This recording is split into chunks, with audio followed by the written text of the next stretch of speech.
Hey church family, earlier this month we passed a date that marked two anniversaries. Not the kind of anniversaries you celebrate, but rather the kind of anniversaries you would just as soon forget. September 11th was the 19th anniversary of that horrible day in 2001, when 4 jetliners were hijacked and turned into missiles pointed at American targets.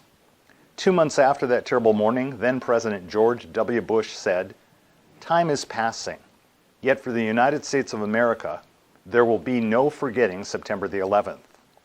We will remember every rescuer who died in honor. We will remember every family that lives in grief. We will remember the fire and ash, the last phone calls, the funerals of the children."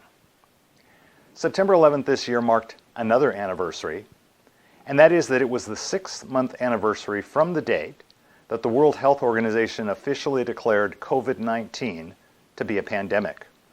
On March 11th of this year, the date of that declaration, there were over 118,000 cases of coronavirus around the world. 6 months later, that number stands at more than 28 million, with global deaths exceeding 960,000. At times like this, it's good to remember the promises of God.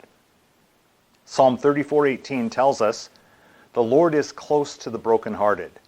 He rescues those whose spirits are crushed." We need to remind ourselves that His Word assures us that what we suffer now, although it's real and although it's really painful, is nothing compared to the glory that He will reveal to us later.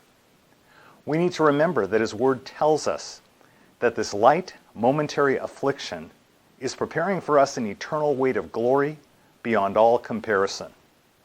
And if you feel like you know that all of this is true, but it still seems a long way off, well, in the meantime, in the in-between time, God invites us with confidence to draw near to the throne of grace, that we may receive mercy and find grace to help us in our time of need.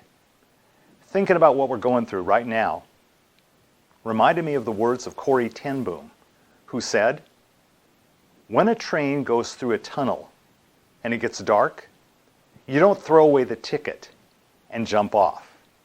You sit still and trust the engineer." If Corrie ten Boom, a person who survived the horrors of the Holocaust, including watching her own sister die in a concentration camp, could trust the engineer, well, my prayer is that you and I can as well. Amen.